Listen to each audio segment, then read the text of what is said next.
What would you do if your son started calling your husband's ex-mom and it was your mother-in-law's idea? Mel let my husband's ex see our son behind my back and calls her new mom. Now I'm getting blamed for breaking up our family because I can't forgive my Mil's innocent mistake. Hi everyone. My name is Chloe, 33F, and I have been married to my husband Sebastian, 34M, for the past 7 years. We have had a good relationship and a good marriage, but now it seems like everything is coming to an end. Let me tell you from the start. So my husband has had this female best friend named Alicia, 34F. They were in high school and dated for a year. Then they realized that they were better as friends and continued to stay as friends. Now, Alicia was a typical pick-me girl that you can expect. I hated hanging out with her. Alicia was one of those girls who always had to be the center of attention, and she definitely enjoyed putting me down to make herself look better. I remember the first time I met her, she gave me this look up and down like she was sizing me up. Then she made some comments about how she was so glad my husband had finally found someone and how she was glad that she didn't have to marry him anymore. It felt so weird, but I brushed it off, thinking maybe I was just being sensitive. But as time went on, it became pretty clear that she had it out for me. There was this one time we were all out for dinner, and she started talking about how she and my husband used to go on these adventures together. She went on and on about this camping trip they took where they got lost and had to rely on each other for survival. She made it sound like some epic romance, and I just sat there feeling like a third wheel. Then there was the time we were at a party, and Alicia decided to tell everyone about how my husband used to have this huge crush on her back in high school. She laughed about it, saying how he was always trying to impress her and how she thought it was cute. I could see my husband squirming in his seat, clearly uncomfortable, but Alicia just kept going. It was like she wanted to remind everyone, especially me, that she was his first love or something. The worst, though, was probably last Christmas. We were all at my in-laws' house, and Alicia had come over with this elaborate homemade pie. She kept going on about how she learned to make it from scratch, and how it was my husband's favorite. When I mentioned that I had baked cookies for the occasion, she gave me this pitying look and said, "Oh, that's so sweet. I'm sure your cookies are delicious too." Now I know it doesn't sound so mean, but the way she said it was so bitchy and condescending. I could have screamed. To make matters worse, my husband didn't seem to see how awful she was. He insisted that she was just being friendly and that I was overreacting. He kept reminding me that they have a lot of history and that she meant no harm. But it felt like every time we were around her, she was trying to undermine me and make me feel small. I tried talking to my husband about it, but it always turned into a fight. He got defensive, saying that Alicia was just his friend and that I was being paranoid. It's like he couldn't see how toxic she is. And it made me feel like I'm the crazy one. I even considered trying to distance myself from her, but it was hard because she was such a big part of my husband's life. However, the problem was that Sebastian had known Alicia for a long time, and even his family was quite fond of her. So, it was very difficult for me to share this with him. The one time I did, he told me that she was just a friend and that I was just being insecure. However, I started to notice how Sebastian's mom, Regina, 60Sef, acted towards Alicia and me.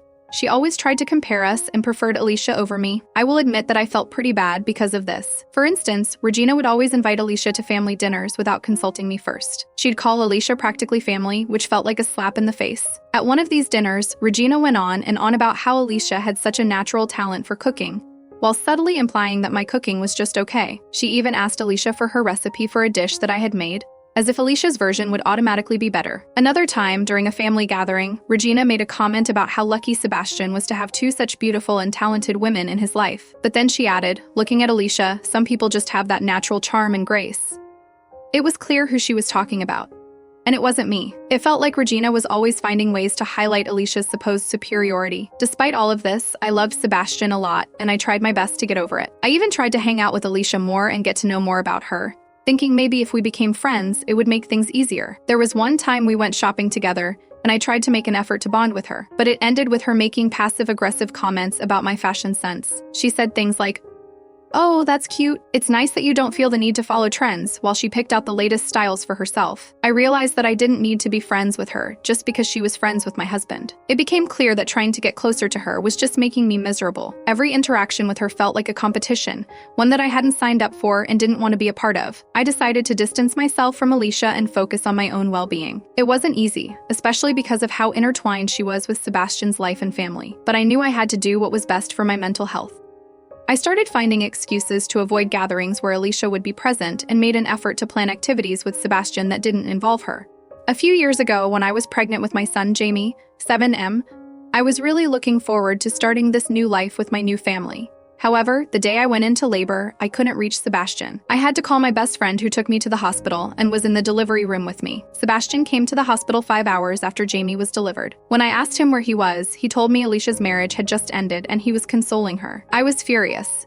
I did feel bad about her marriage ending, but I needed him, and he had picked her over me and our baby. I told him that he could not see the baby until he broke everything off with Alicia and swore on Jamie that he would never see her again. He started arguing with me, saying that I was being hormonal and acting like a brat, and that Alicia was his best friend and he couldn't just cut her out of his life. I told him that he could then cut me and his son off. After a lot of arguing, he promised me that he would never see her again. I also made him promise me that I would never have to see her again, and that if his parents wanted to see Alicia, they could see her, but not mention it to me. Also, to never invited her to family events when I was coming. To be honest, I didn't feel entirely good about giving him that ultimatum, but I was at my breaking point. It wasn't just about that one incident, but years of feeling second place to Alicia. I knew it was drastic, but I needed him to understand how serious I was about this. After Jamie was born, I thought things would get better, and for a while they did.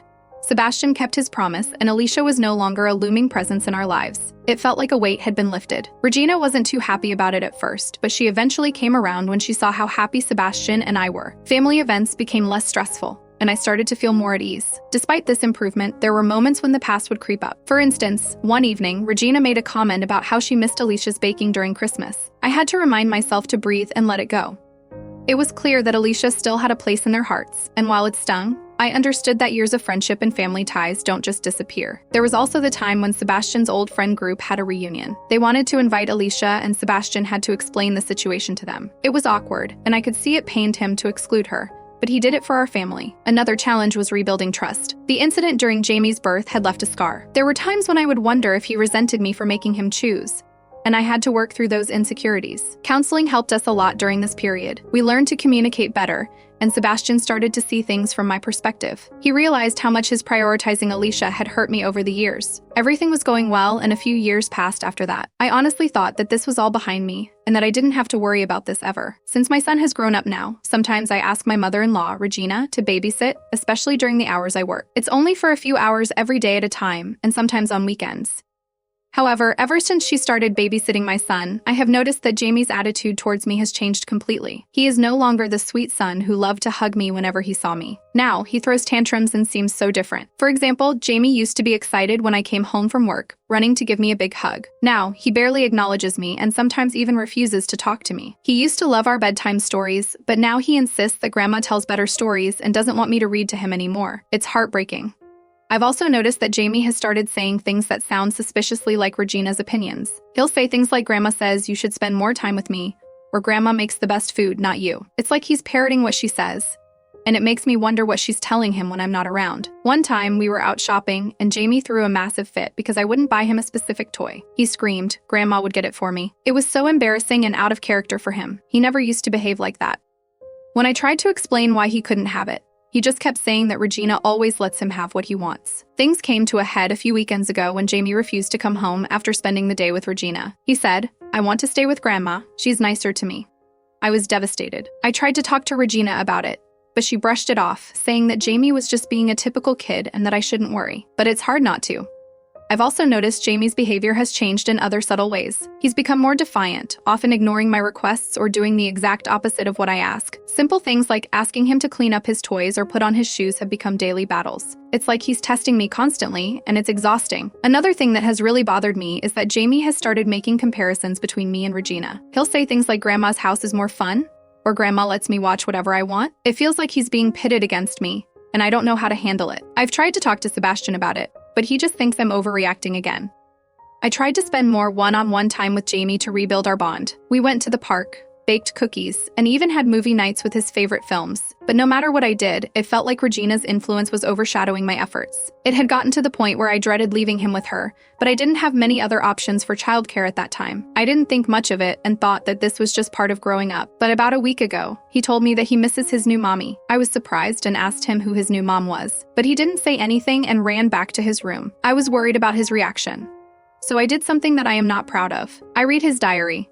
And in that, I found that the new mom he had been talking about was Alicia. He had written in his diary that Alicia is so nice. "She gives me candies, but Dad says we can't tell Mommy or she will not let us see Alicia." I was heartbroken. Not only because my son was calling someone else the new mommy, or that my mother-in-law had let my son see Alicia and broke my boundaries, but that they had made my son lie to me. There were several other pages where he had talked about Alicia.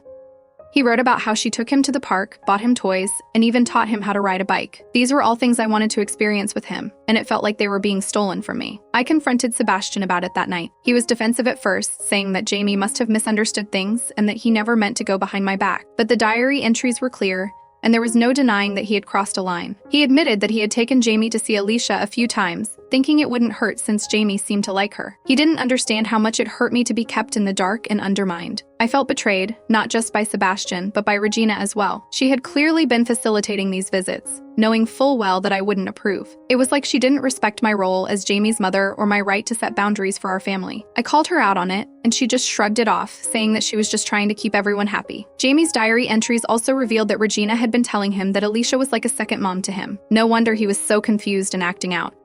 He didn't know who to listen to or how to reconcile the conflicting messages he was getting from the adults in his life. It was heartbreaking to think about the confusion and stress he must have been feeling. I was angry. I waited for Sebastian to come home, and when he did, I asked him about this. He tried to deny it, but the proof was right there, so he couldn't. He said that Alicia just accidentally visited the house when he and Jamie were there, and Mom just innocently told Jamie that Alicia was his new mommy, and it stuck. He claimed that he had only met Alicia once, but then I showed Jamie's diary to him, and his lies unraveled. He said, "So what if Alicia met him? This was all a mistake," he insisted. But I told him that this wasn't a mistake. I set a boundary, and he broke it. I told him to get out of the house. He left and stayed with his parents for the night. That night, I couldn't sleep. My mind was racing with all the emotions and thoughts. How could he do this? How could he put Jamie in such a confusing situation? I felt like my trust had been shattered, and I didn't know how we could move forward from this. I kept rereading Jamie's diary entries, each one breaking my heart a little more.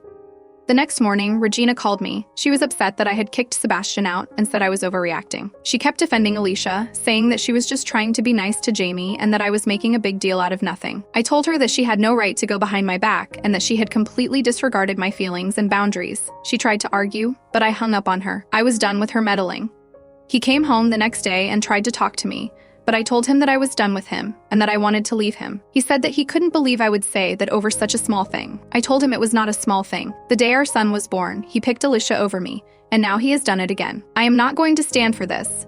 I told him that he should take his stuff and move out, and that we would contact the lawyers and figure out the custody and everything else. He started crying and begging me not to do this. He kept saying how much he loved me and Jamie, how he never meant to hurt us, and that he couldn't imagine his life without us. But I was really done. I felt a mix of emotions: anger, betrayal, and deep sadness. I had given him so many chances to prove that he could prioritize our family, but he kept letting me down. It wasn't just about Alicia, it was about the pattern of disrespect and dishonesty. Every time he chose her over me, it felt like a knife to my heart. The day Jamie was born was supposed to be one of the happiest days of our lives, but instead, it was marred by his absence and the realization that he would always put Alicia first. Sebastian kept insisting that he didn't mean to hurt me, that he was just trying to be a good friend to Alicia. But that wasn't the point. The point was that he consistently disregarded my feelings and the boundaries we had set together. His actions showed me that he didn't respect me or our marriage. As he sat there crying, I felt a strange sense of calm. I knew this was the right decision for me, and for Jamie, we couldn't keep living in this toxic cycle. Jamie deserved to grow up in a home where his parents respected and valued each other, not one where there was constant tension and deceit. I started packing his things while he watched, still pleading with me to reconsider.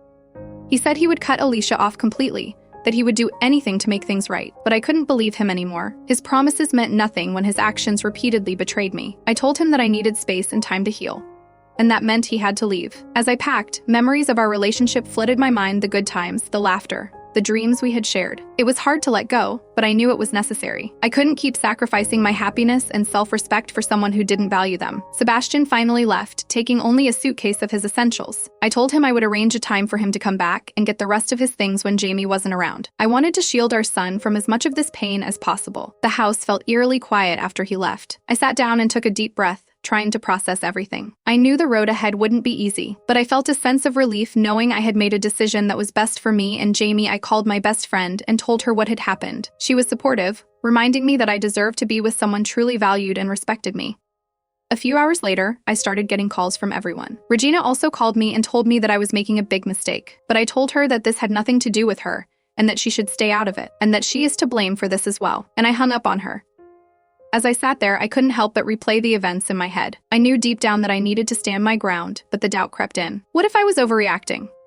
What if I was breaking up our family over something that could be fixed? This was making me question myself even more. Regina had always been a strong presence in Sebastian's life, and I wondered if I was wrong to push her away, too. My phone buzzed with texts and voicemails from Sebastian, his parents, and even a few of our mutual friends. Most of them were urging me to reconsider, saying things like he made a mistake, give him another chance, or think about Jamie, he needs both of his parents. It was overwhelming, and I felt like I was being pulled in a million different directions. One message stood out, though it was from my best friend. She reminded me of all the times I had confided in her about feeling second to Alicia, about how lonely and hurt I felt when Sebastian would dismiss my feelings. She said, "You need to do what's best for you, and Jamie, don't let anyone guilt you into staying in a situation that's damaging to your well-being." But as I am sitting alone in this house, I can't help but feel confused. Am I making a mistake doing this? Am I taking this too far? What do you guys think? I would love to know. Update 1. Hi everyone. I know it's only been a day since I made the post, but I have a few updates. Things have become so much clearer now. So I had packed essentials for Sebastian, but his iPad was left behind. Normally, I wouldn't have snooped, but I wasn't the same person I was a few days ago. So I opened his messenger apps and checked his chats. And surprise, surprise, I found texts between him and Alicia. And guess this? The text went back years. As it turns out, he never stopped talking to her. I spent all night going through these texts. I found messages that dated back to shortly after Jamie was born. The messages were heart-wrenching and eye-opening. Sebastian would tell Alicia how much he missed her and that he wished things could be different. He even expressed regret about not being able to openly see her, saying things like, "I hate that I have to keep you a secret from Chloe." In one conversation, Sebastian mentioned, "Sometimes I think about how easy things would be if we were together. I know it's complicated, but I can't help but wish." It was devastating to read how he had been holding on to feelings for Alicia, all while pretending to be committed to our family. The text also revealed how frequently they talked. They had long chats about their lives, their struggles, and their dreams. Alicia would often send Sebastian updates about her life, including personal details and complaints about her own romantic relationships. Sebastian would respond with supportive messages, sometimes even giving her relationship advice. It was clear that their bond went way beyond just friendship. One message from Alicia was particularly painful. She said, "I know we can't be together, but I really cherish what we have. It's been hard without you." To which Sebastian responded, "I feel the same way. I wish things were different. I hate that I can't be more open about how I feel." It felt like a punch to the gut to see how he had been emotionally invested in her while our marriage was falling apart. There were also messages where Sebastian would complain about me, venting to Alicia about how difficult things were at home and how he felt trapped. It was a painful realization that he had been sharing intimate details about our marriage with someone else. Reading those messages made me feel incredibly betrayed. It was like he had been living a double life, sharing his frustrations with Alicia instead of working through them with me. I spent hours crying and trying to process everything I had found. The betrayal cut so deep, and it was hard to believe that someone I trusted so completely could be so dishonest. I felt like all the pain and confusion I had been feeling over the past few years suddenly made sense. The consistent pattern of neglect and dishonesty was finally laid bare. There is no more confusion in my head. I now know that I need to leave this man. He doesn't value me, and he doesn't respect me or my wishes. Update 2. Hi everyone. I know it's been a month, but I've been figuring out a lot of things. I didn't confront Sebastian about the messages I had found right away. In the meantime, I hired movers to take his stuff to his mother's house, where he had been staying. The day they arrived, I got a call from Sebastian, but I didn't pick up. A few hours later, he showed up at my door, crying and asking me how I could do this, and that he deserved a second chance. This was my moment. So I took a deep breath and decided to lay it all out. I told him about everything I had found on his iPad, how he had never stopped talking to Alicia, and how his secret conversations with her revealed his true feelings. I described the messages where he talked about missing her, regretting that he had to keep her a secret, and feeling trapped in our marriage. I made sure he knew I had read it all, and that I wasn't going to be manipulated by his pleas. I told him, "You've been living a double life, and now you can be with Alicia. You've always wanted this, and now you're free to pursue it without hiding your true feelings." His face went pale, and he started begging and pleading. He said things like, "I didn't mean for things to go this far, and I'm so sorry, please don't do this." He even tried to guilt trip me, saying, "Think about Jamie, you're breaking up our family." Seeing him like that, crying and desperate, was a mix of pain and oddly satisfying. I felt like I had finally taken control of the situation and stood up for myself. I reminded myself of all the times he had let me down and all the broken promises. I told him I needed him to leave and shut the door in his face. It was a harsh decision, but it felt like the right thing to do. I won't lie. It felt good seeing him cry like that. It was like a form of justice for all the times he had made me feel worthless. The next day, I started the process of formalizing the separation. I contacted a lawyer to discuss the legalities of the divorce and custody arrangements. I wanted to make sure everything was handled properly so that there wouldn't be any issues down the line. I was determined to get everything sorted out as smoothly as possible. Sebastian continued to call and text, trying to apologize and convince me to reconsider. He sent messages like, "I'm willing to do anything to make this right, and please, let's talk about this one more time." I didn't respond. I needed space and time to heal, and I wasn't ready to have any more conversations with him. I felt that every time I engaged with him, it was a step backward, and I really need to move forward. So, I told him to never text me or call me again and contact my lawyer if he wants to say anything. After that, I blocked him. Update 3. Hey everyone. Let me start by saying thank you for all your support and help during this tough time. Your advice and kind words have really helped me navigate through this mess. I'm still in the process of getting divorced, but Sebastian has finally given up on trying to win me back. It's been a long and difficult journey, but it feels like we're moving towards a resolution. Things with Jamie have been challenging. He's still trying to understand what's going on. He's been asking questions like, why isn't Daddy coming home? And when can we see Daddy again? It breaks my heart to see him confused and upset. I've been doing my best to explain things to him in a way that's appropriate for his age. I tell him that sometimes grown-ups need to live in different places, but that doesn't change how much we love him. Hopefully, things will get better with time. Thank you again for all your support and advice. It's been a huge comfort to know that I'm not alone in this. If anyone has gone through a similar experience, I'd love to hear how you managed the transition for your kids and yourself.